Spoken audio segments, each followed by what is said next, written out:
Let's face it, business technology is frustrating and complex. So how do you make sure it works for your team? To make IT right, start the discussion at go-domain.com.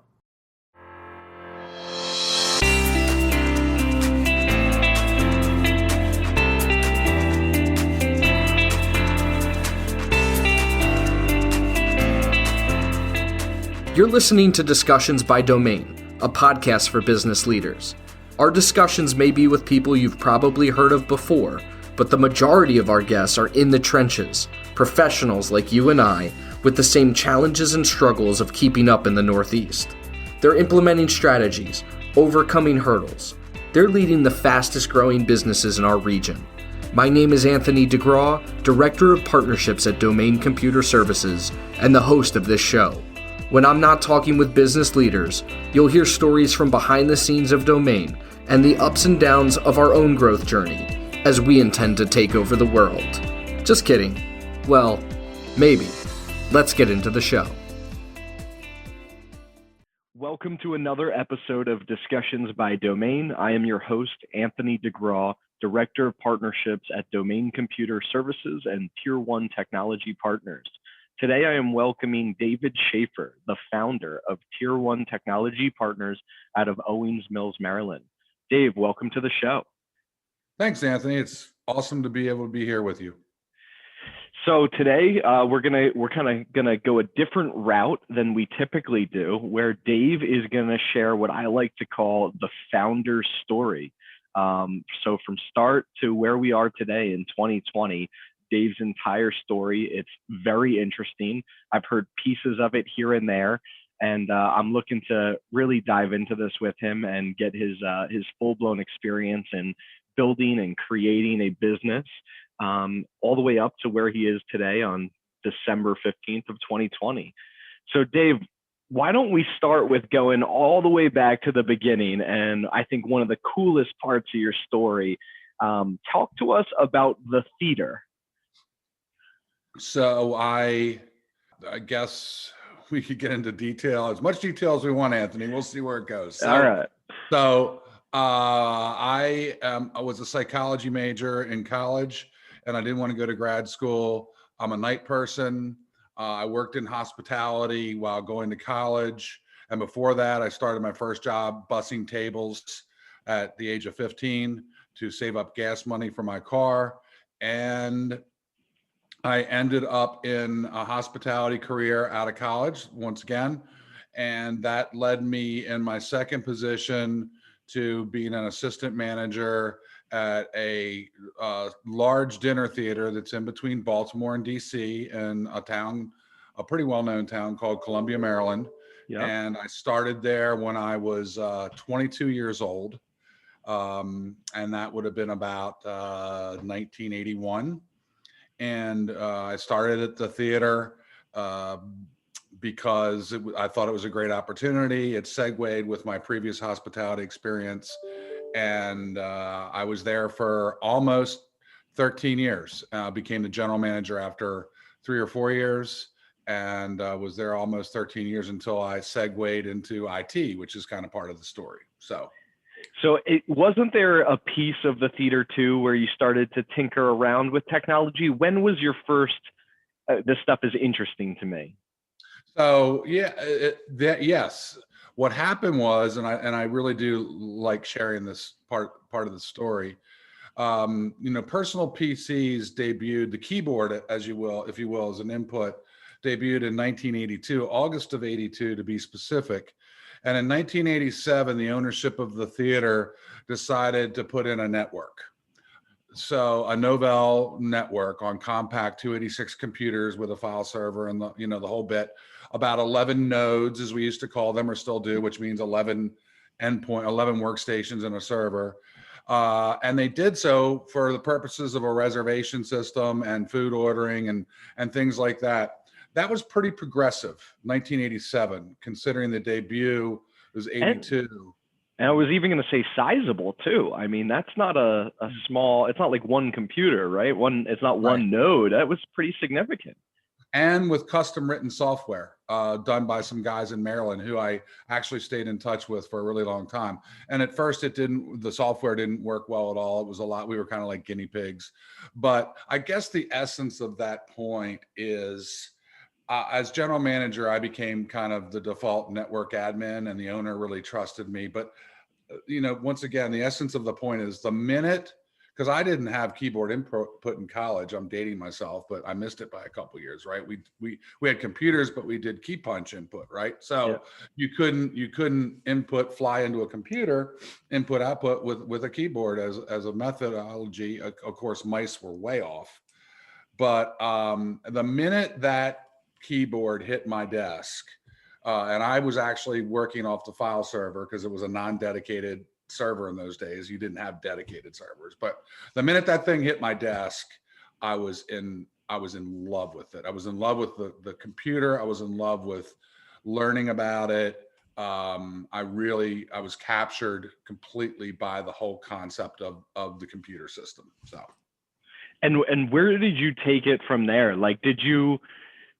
Like, personally, did you start to do some stuff personally, or was all your computer environment at that time within the theater and you were using that to explore different things? Well, I did. I mean, there's so many intricacies of this story. So I bought my own computer in 91 because it was really expensive. I paid like $3,500 for it. So I bought my own computer in 91, but as you know, and the audience probably doesn't, I'm a car guy. And especially in the old days, there was, in my mind, and I think many would agree, there's a huge similarity between performance cars and computers, because you could work on them yourselves. We don't do that much anymore, but you could buy aftermarket parts for computers. You could overclock processors. You could add RAM. You could add, different kinds of cooling systems if you wanted, and basically soup up, which is an old term, but you could hot rod or modify or soup up computers and then see the results immediately. And there was programs you could run, wind scale programs and stuff to see where you were, like, the improvements you made. And there was just a ton of similarities. And I'm a very mechanically oriented person. So I think I adapted to that. I stayed in touch with the guy who installed that network, and he helped me get into the technology field, like, 7 or 8 years later after he installed the network, which is part of this story too. But I got my own, and I started jumping into it wholesale. And I started learning a lot at night, because I was a night person. I didn't have to go to work till later, and being in that business. And bulletin board systems, you're probably too young to remember those, but that's what all nerds did in those days to communicate with each other before the internet. It was through modems, and it was hosted. It's computers that people hosted usually in their homes, that were public forum systems that had open logins to the public. People weren't worried about security or hacking or disrupting. It was more of a community. And people would congregate on each other's bulletin board computers and have discourse and conversations about anything. And they had different topics on them too, like, sports, tech, law, and just like questions you'd ask to the internet now. I mean, you go on a bulletin board system and say, hey, I was just flying down 95 and I got a speeding ticket for like 30 over. Does anybody know the easiest way to beat this ticket? Right. And people would chime in just like that and help you. It was all text based, of course. I mean, all text. There was no graphics or anything like that. But anyway, so I started learning a lot about this stuff. I was very driven to learn. And then I went actually back to school, and I got certified NetWare administrator certification, because that was the predominant business network operating system of the time, Novell NetWare. And I also got my A+. And then I decided that it was a great way to segue out of hospitality into IT, because I was pretty burnt out on the demands and the rigor of the hospitality industry. Little did I know what I was getting into in the IT. It was great, but that's kind of the way that. Yeah. So let's pinpoint that. So you're the managing general manager of the theater for a long time. You invested a significant part of your career in the hospitality space. I do. When did the transition period happen for you? Like you mentioned, you go back to school. Walk us through the transition from the theater into your next role. So the Toby's Dinner Theater, the people were very. I kind of loved what I did, but it was very demanding. And in the day, and I don't know about going forward, it was 6-day work weeks, 4 paid holidays, 50 to 60-hour weeks. Had to be on site. 6-day work weeks every Yeah. single week. It was very demanding, and I guess one of the aha moments, and I've shared this before, but since we're getting into such detail, I'm blessed with a great network of friends. And in 1991, we were at 1991, no, 93, 1993, we were all together at the beach in Ocean City, Maryland, fraternity brothers and our wives and friends. And we were sitting around having cocktails, and I was lamenting that I was getting burnt out on the computer industry. Now, by this time, people were buying computers, my friends and stuff, and I was the help desk for them. They would call me at night. They'd say, "What do I even do with this thing?" Or, I want to like get a faster modem. Who should I talk to? Where do I buy it? So I was kind of helping them along. So we're all sitting around cocktailing on Labor Day, and I'm lamenting that I'm somewhat burnt out on my current career. One of the guys specifically, his name was Mike Mack. I'll never forget it. But he's like, they call me Shafes. That was my last name, Shaffer, and that was always my moniker. And he's like, they're like, Shafes. He's like, Shafes, what is your deal, man? He's like, go out and like break into technology. It's really happening right now, and you're awesome. You're better than any of the help desk people our large companies have. You need to do this thing. And it was truly an aha moment, because I had always considered myself a hobbyist, and that's what led to going back, Anthony, to the coursework, because hadn't done it at the time. I'd always considered myself a hobbyist and really into it, but never once, not once, had I ever, conceptually thought about career changing into IT until that very moment. And it all hit me, and I was like, holy smokes. And my wife was like, he's absolutely right. And everybody's like, yeah, man, go for it. And from then on, I decided that I was going to work my way towards that. Awesome. So talk to us about your first role once you made that transition into the IT space. Well, I was fortunate enough to have quite a few interviews for IT positions, being the psych major that I was. But in all candor, it does psychology, as we know, communication and the ability to communicate and lead and people skills are paramount to success in almost any kind of industry or career. And psychology does play a hand in that, in the people part, which is a extremely important part. So being a psychology major, I was looking at positions. I was getting a lot of great feedback, like you can do this, what have you. And then in the fall of '93, or late fall of '93, I was blessed with 2 job offers. One was with a technology company in Gaithersburg, Maryland, which was semi far from my house, but okay, it was with a technology company. And the other job offer was with an accounting firm that was a regional firm that had like 60 people, 3 offices in some large Maryland cities. Towson, Frederick, and Westminster had presence in those. So I had 2 job offers. I really did not want to work at the accounting firm, because just think of the comparison, the dichotomy. I came from a theater that did Broadway musicals, and I'm going from a theater into an accounting firm. Are you kidding me? I mean, really. And I had this preconceived notion, which was mostly incorrect, that about accountants and what their life was like and what it would be like working there.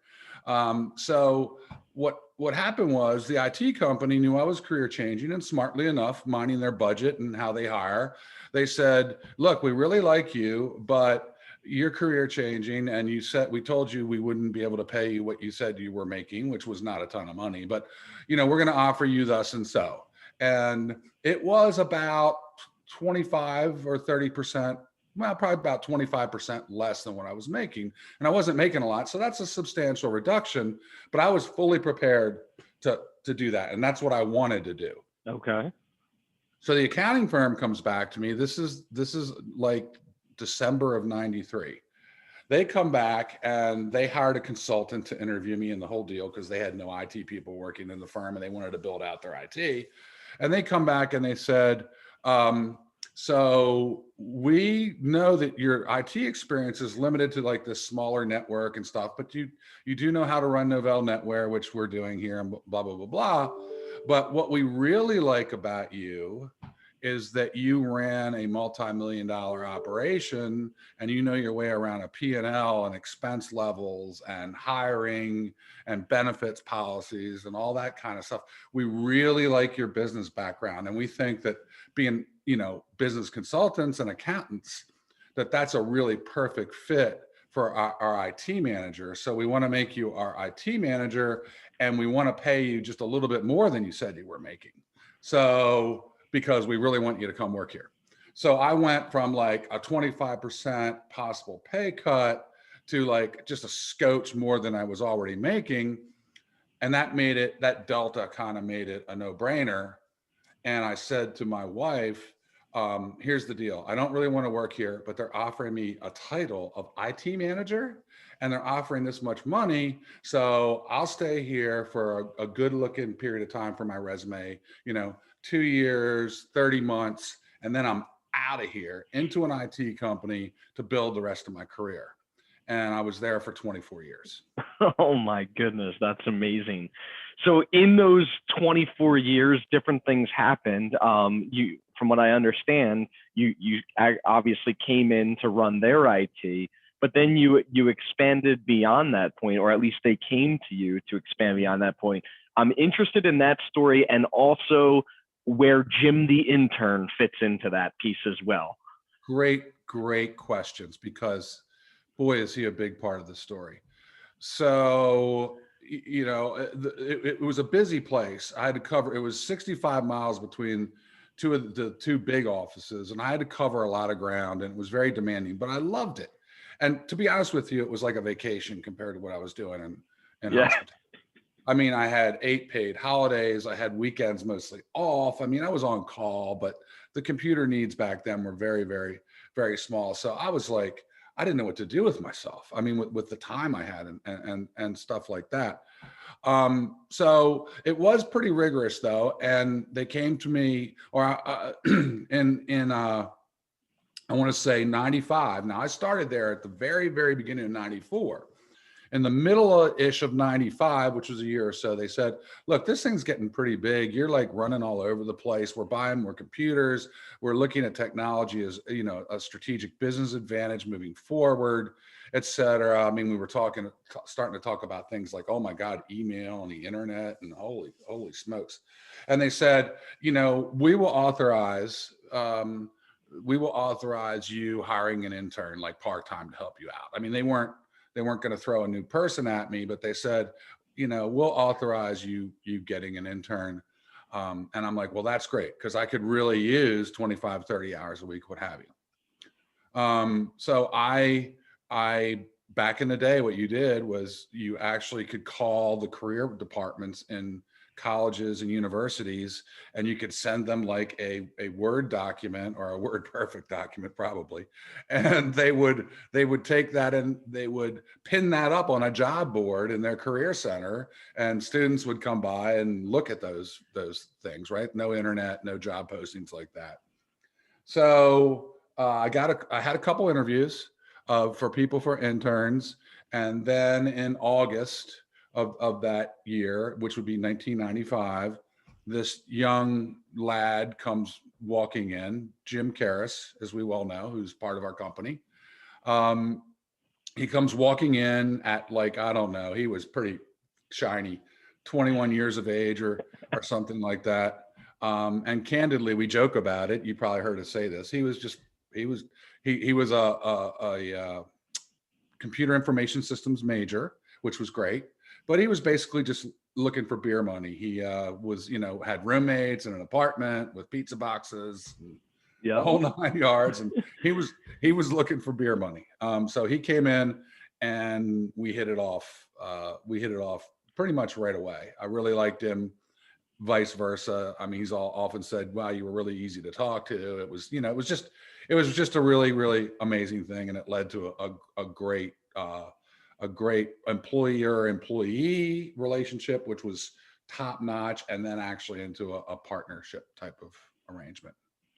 Amazing. And how did that move to get Jim on also then scale into serving customers outside of the accounting firm? Yeah, yeah.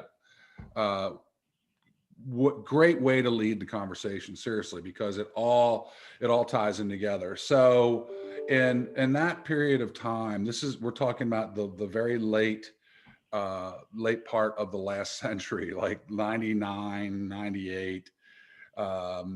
So we served the firm together for many years, being their internal IT department. And that point in time, mid-sized accounting firms, which we were throughout the country, and there was organizations that were promoting this. Microsoft themselves in 1997 had an event with headliner bands. This was in Phoenix.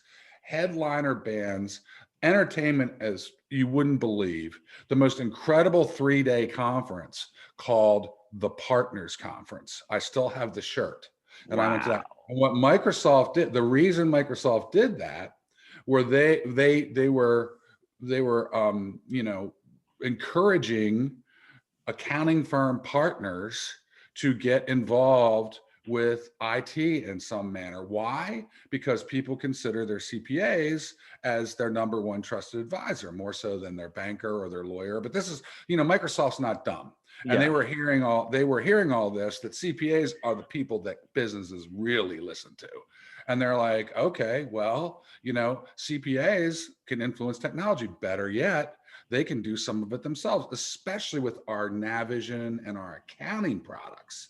My goodness. I mean, so they threw this lavish affair, which, by the way, was a ridiculous amount of fun, headliner bands and stuff like that, to get people involved in CPA. So at that point in time, almost every middle market accounting firm throughout the country was trying. It's like we weren't a unicorn. Everybody was trying to do something with technology in their CPA practice. And most of the companies were doing something that the centerpiece was a mid-market accounting package. Now, I wasn't an accountant. I didn't know my way around a chart of accounts. I knew business IT. So, we didn't go that approach centered around an accounting package. We went straight with business IT services. But what happened was, there was a couple partners with me. They took me to that conference and we discussed it. And CPAs are sometimes slow moving, but they finally said, "Hey, we want to start an IT consulting practice. Okay. And we want you to lead it. And we want it to be kind of grassroots. So we're not going to go out. We think you can do it and all, but we're not going to go out and get a loan and staff and hire and bring in tools and all this. We're going to kind of let you start it yourself, and we can introduce you to some people, but we'll see where it goes from there." And so that really happened in 1998, the discussions, and we actually got a tiny little engagement. I guess my first engagement in 98, reviewing, of all things, hospitality software for one of our hospitality clients that was in the marketplace. So we got this tiny little engagement in November or September of 1998, which I consider tier one start date, because we were actually paid for something. We weren't tier one then, but at any rate. And then we just slowly but surely moved on from there. That's a great story. I've always wondered how and when the accounting firms decided to get into this marketplace, and I would have never known or pinpointed it all the way back to that 97, 98 timeframe that you just explained. I had no idea. And I was pondering why they did it, and now I know. That's awesome. Well, since then there's been a major exodus, and now, Anthony, there's a tiny little trend of it coming back right now as we speak. There's a tiny little trend of it coming back a little bit, but everybody was doing it. Then they figured out they didn't know how to do it well, or IT people were hard to keep around, or whatever it was. And then, in the later part of the first decade of the 2000s, there was a major exodus where, I mean, even the big guys, Accenture came from a big four firm. I mean, everybody started, kind of removing or divesting, if you will, their technology pieces. But there's still some firms in our area right here in Maryland that are doing it very well. Very few, but there's a couple that are doing it very well. Yeah, definitely. So talk to me, the next area of that I know had a big impact on you and your business was the joining of HTG, or Heartland Technology Group, which is now morphed into IT Nation Evolve. Where does that play? What was the decision making points for you in joining that? Why did you join it? And then what did that mean for your business? So we were growing slow. We've always had year over year growth, slow but sure. Some years better, some years lesser. But we started, we were growing slowly but surely through the years. And into 2010, 11, 12, we started getting to the point where I wasn't doing, I didn't have to do so much technical work. Jim was doing a whole lot. Obviously, Jim was still with me. He actually ran the accounting firm until I got tier one which was MK Technology Solutions. But anyway, tier one, until I got that off the ground to the point where he could come into that. And then we would feed that way. We'd hire for the firm to lead the IT for the firm. And then that person we'd feed into tier one. Gotcha. So that was kind of a kind of good feeder system.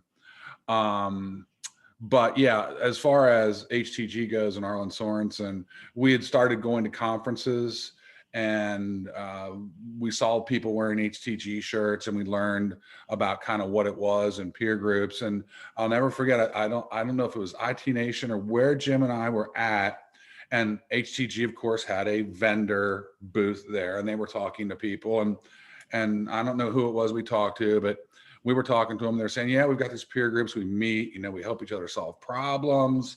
But we work these 4 plans. And the big thing with HTG for me was it was about business, but it was also about your life, having a quality life and having a quality relationship with your family and your network of friends and doing the right thing and your legacy. And, there's many varied pieces to the HTG 4 plans, the Evolve 4 plans. And it just really struck a chord with me. And I think it did with Jim too. I mean, Jim's always been there and thinking logically and clearly, but it was one of those things I kind of put my foot down and I just said, we're going to figure out a way to do this. Like, we're going to figure out a way to get away to these meetings. We're going to join this and we're going to see what happens, because I think it's a good thing for the company. And obviously, or maybe not obviously to the listeners, but it turned out to be one of probably the best thing we ever did for our company. Yeah, and we'll definitely get to that. Where in this timeline of whether it be HTG, but also before, after, maybe you can give us the picture on when that happened, as well as the occurrence of you deciding to go out on your own and split from the accounting firm. Well, we had been learning and growing and developing relationships in HTG, and we were. It's very, very important to know, I think, as part of this story, that Tier 1 grew to the point where the accounting firm partners, which I still maintain relationships with, they had no choice. I mean, it's a business. They had no choice but to make me a partner. So that happened in 2007. Okay. Because Tier 1's revenue at that point was, they were much larger in revenue, but we were at the point where you can't afford to lose it at that point, right? As an ownership group. Yeah. So yeah. It's like, what are we going to do? Well, anybody, you, me, anybody else would say, we need to make that guy an owner or give him some equity. We need to make him a partner, which is what they did. So I became a partner in 2007. And shortly thereafter, I became an equity partner, which owner. There's 2 types. One's income with no equity, and the other type is equity partner. But anyway, I became an owner in like 2008, and with an equal portion of the whole enterprise. Wow. So, I mean, that was like, it wasn't just relegated to the IT practice, it was everything. So, and then not to dwell on that, but just to show the importance of where we were, and then in 2012, Jim was brought in as a partner. So at that point, we had 7 partners, I think. So it was 5 CPA partners and 2 IT partners, which was kind of cool. And, we moved forward that way for a number of years, and things turned a little bit. We kept growing, and I don't want to dwell on it, but the accounting firm started contracting a little bit.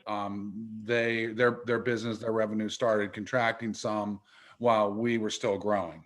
And so when we used to be, I mean, in the early days, we were a small piece, and then we just started getting larger and larger and larger. And it got to the point where we were approaching almost their size ish. And it just became obvious because of the very different natures of the business, Anthony. No matter what anybody says, the two Yeah. businesses are like black and white apart. I mean, opposite ends of the spectrum. They really are. Especially with managed services and value billing, as opposed to still an old hourly billing model, which is all accounting firms still do, right? So, um, so we had discussions with them about we just really felt it would be in everybody's best interest, but candidly, especially ours, I mean, to divest and to make an arrangement with them to withdraw from the partnership. It's actually a formal process. And Jim and I withdrew from the partnership and took the business out of the firm on our own. And what year was that? It really was not. It's hard to believe what's happened so quickly, especially with Domain and yourself and your leadership team. But that was only officially done. We became our own business July 1st of 2017. And that to me just seems like yesterday. So, Yeah, I can imagine. Wow. yeah. So talk to us about, so you do that in 2017. What do the next 3 years look like for you? I mean, we're in 2020 now. You're deeply involved at that point in time for a while within the HTG IT Nation Evolved community, and making of those plans and what it means for your family, for your employees. Maybe we can kind of get into that and where your head was at through Sure. those Well, next 3 years. we always communicated about HTG and Arlen. I mean, I showed at our staff meetings, our all company meetings, I showed, video presentations by Arlen and what the 4 plans meant, especially for legacy and for leadership and for mentoring and things like that. And once again, it was just very critical. But later on in the game, we started talking about succession plans and what's going on in the marketplace.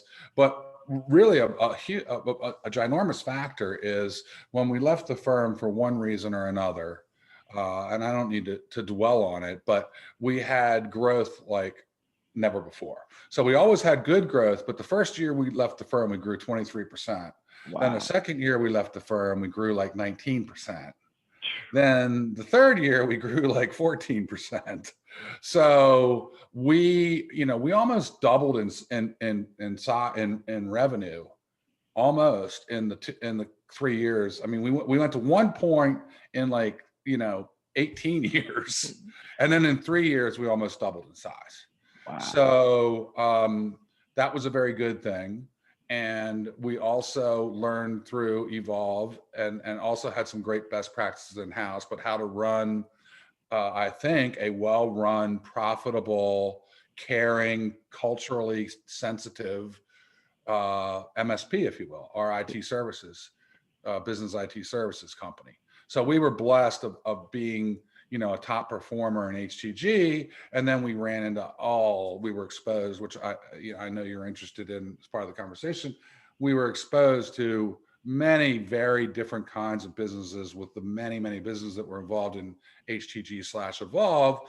And we got to know who is operating at best in class, who's struggling, who we can help, who we can't, or whatever. So we became involved and exposed to a lot of different companies. Yeah, so let's jump into that second transition that just most recently happened, with the transition period right now of what is Domain Computer Services? What do we know about them? How did we meet them? And that second transition.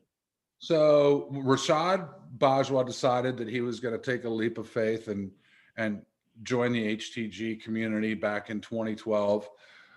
We joined in 2011, but we really didn't attend our first meeting until 2012. And I think Rashad would tell you that his first meeting was at the end of 2012. Yep. Um, I think Rashad, if you're watching this, it may have been the very beginning of 2013, but we'll give you 2012 anyway. I So, think, yeah, I think he said it was it was actually during Hurricane Sandy, which yeah, was yeah, October 2012. he probably remembers. I just wouldn't give him a hard time. Yeah. But anyway, it wasn't long after. And Rashad came into our group, and back then we had to kind of vote people in after they visited with us for a meeting, which was 2 full days. It's very rigorous. We had to kind of vote people in, and so Rashad, came into our group at that period of time. So I've known him for a pretty long time as things go, especially in business life. Being associated with somebody 8 or 9 years or so is a pretty long time. 10 years now, pushing 10 Yeah. years. You and Rashad had many conversations, and then over the last 2 years, there's been transitioning going on in our marketplace. So Yes. how did you guys both think about that, and then start discussing what the future held for both of your organizations? Well, it's a great story, and this is true. You probably heard it before, but Rashad and I were in the bar one night, like 3 years ago, 2 years ago. I really don't know. Maybe he could pinpoint the time, but we were in the bar one night, and we were like, talking about our companies and bragging our companies up or whatever, and he looks at me and says, "You know what? We should make a play to come together. Or we should come together. Or maybe like I'm gonna try and like buy you when you retire." Or I don't exactly remember what the phrase was. I don't think it was it, but he was like, "We should come together." And I guess we had had a couple of libations under our belt at that time, so we were joking about it, and had a discussion about it, and it was fun. We were fantasizing for whatever 15 or 20 minutes, and I actually don't think Jim was there. I think he went to bed, but we had that. And then the second part of that story, and it doesn't go on and on, is like Wednesday of that week, I get a phone call out of the blue from Rashad, like completely unexpected. And he's kind of like, "Hey." I'm like, "Hey, how are you?" He's like, "Fine." He goes, "Do you remember what we were like talking about at the bar Monday night?" I'm like, "Yeah, I recall that." And he's like, Should we like, just this is a wild card, should we talk about this some more?" And I said, "No." that was my response. I was like, "No." I'm like, "It was great, but Yeah. things are going really well, and what have you." And he was like, "Okay, I just get," and it was funny. I mean, there was no tension or anything. I was just like, I don't think we need to go down that path." And then, as history would have it, um, I guess probably in the beginning of 2019-ish or whatever, the door was reopened, mainly because of the marketplace and the M&A and activity, things that were going on that you're very well aware of. The door kind of reopened, and I don't remember exactly how it reopened, Anthony, but it reopened, and then the conversations about possibly merging the two companies started getting a little more serious. Yeah, so let's and that's a great story. And I even you had a line like, "I would never have partners again," which you've told me a couple of Uh, times. Which is, I don't know if there's a story around that, but I'll let no, you many, many, many. So, yeah. yeah.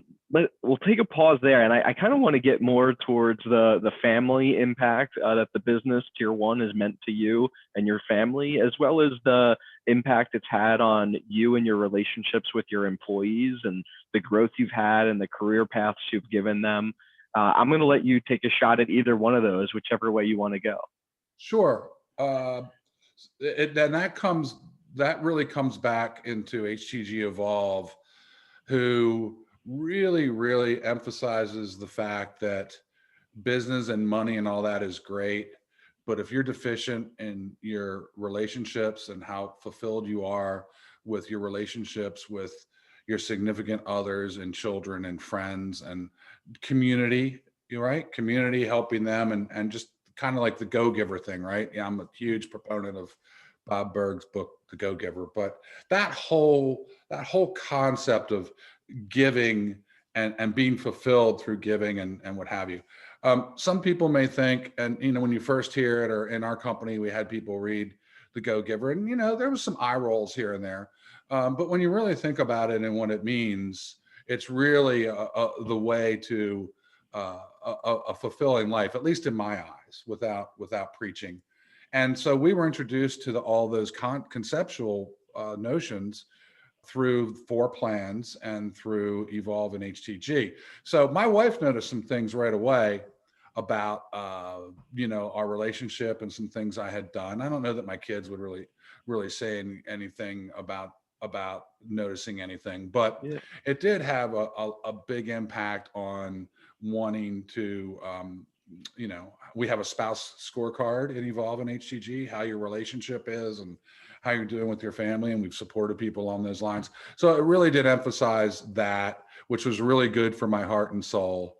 And it also emphasized legacy and strategically planning a succession plan, because so many business owners don't have them. I can tell you right now that I'd probably be plodding along, trying to grow my company until I had to do something because I had a health issue or a financial issue, or so I was reactive. Right, in our industry, you're proactive and reactive. Yep. Look at that like a succession plan. It's the exact same thing. So many business owners are reactive. They have a life event, a health event, a divorce, a this or that force them to think about how to liquidate their business or sell their business or whatever else, and oftentimes not to their advantage, because it's a reactive event. It's not a plan. Everything planned happens in a better, more methodical manner. So we learned through that, and the opportunity came around by meeting Rashad, and it was a perfect tie-in to the execution of that plan. Now, culturally, if you will, you can tell I'm pretty into this stuff. How that helped us, and what we did culture with our company, is we always tried to hire great people, but we really tried to let people know that we were a people first company, that their lives, which is hard in IT, especially in on-demand IT, which it still is, no matter what anybody says. There's a large reactive portion to what we do for our business clients. That those lives can be, you can have a quality of life, and you can have vacations and not be stressed. And sometimes it's hard depending on the role and position, but we really emphasize that in our culture. And through our culture and through learning through our peer groups and things like that, we were able to retain, have a pretty high retention rate, which is difficult in our industry. And it definitely is one of the key components to tier one being successful. We've had people come through and not be, their job of choice, or, it was like their raison d'etre, right? Reason for Yep. living. But by the same token, we've had people that have been there for a really, really long time and have helped us grow the company, that that have had difficulties in their life, and we've tried to support them the whole way. So Yeah. major impact. So Dave, I mean, this has been phenomenal, going through your entire story and the major events that have happened to get Tier 1 to where it is today. I think maybe we can part with some final thoughts on, what you would like, your employees are going to listen to this, the marketplace is going to listen to this, your network is going to listen to this, the domain staff and team are going to listen to this. What are some parting thoughts, things you'd like them to know or continue on as we continue to go down this joint venture together, let's call it? Well, it gives me a chance to be on my soapbox. We are our business is a people company that helps businesses leverage the tools of IT. We are a people company. We are not a technology company first. On a daily basis, the tools are the technology. Who we really truly interface with is people that are running businesses. Now we have each other as tech people, and other than co-managed environments where there are IT people, in the environment, which is not the majority. Other than that, we are not working with technology people. We're working with business people. We're working with salespeople. We're working with project managers. We're working with finance people. We're working with line people, and they aren't technology people, but they are people. And they have to know that we care and that we care about their business and the success of them, helping them with technology become more productive. So that's just a huge takeaway. I've been saying that since day one. I don't know if it's my love of people or background or whatever else, but I would tell and prospects that I would tell everybody that this is the way we look at our business and the way we operate, that we're a people company that helps businesses leverage and navigate technology. Second, I would say that there is so many exciting things happening right now for everybody in this entire organization that's the only negative of my succession plan at the moment. For me, not for anybody else, but for me, the only negative is that it's really, really exciting, and at this moment, I'm still a part of it. So I'm kind of jazzed up by that excitement and the opportunities at hand. And everybody, I want the folks in the company and even in the marketplace to know that the leadership team of this company is so hyper concerned about the well-being of the team members and thusly our clients and future clients, because it all starts with the team and then blends out to our clients and possible future clients. But there are copious hours put into thinking about what's best for our team members' development, what's best for their schedules, what's best for their quality of life, how they, as the most critical part of our success, can be energized and really happy about our culture and help contribute and build a great career. And there's so much opportunity here for everybody, especially with business IT and what's happening with this company, that it's a privilege to really, have been part of it all. Ladies and gentlemen, David Shaffer, founder of Tier 1 Technology Partners. Dave, thank you so much for coming on. Anthony, great time sitting here with you. See you, Dave. Thank you so much. Take care. To ensure that you never miss an episode, subscribe to the show in iTunes or your favorite podcast player. This guarantees that every episode will get delivered directly to your device. To help us get the word out, share with a friend, leave a review, and check out our discussions on the web at go-domain.com/podcast. Thank you so much for listening. Until next time.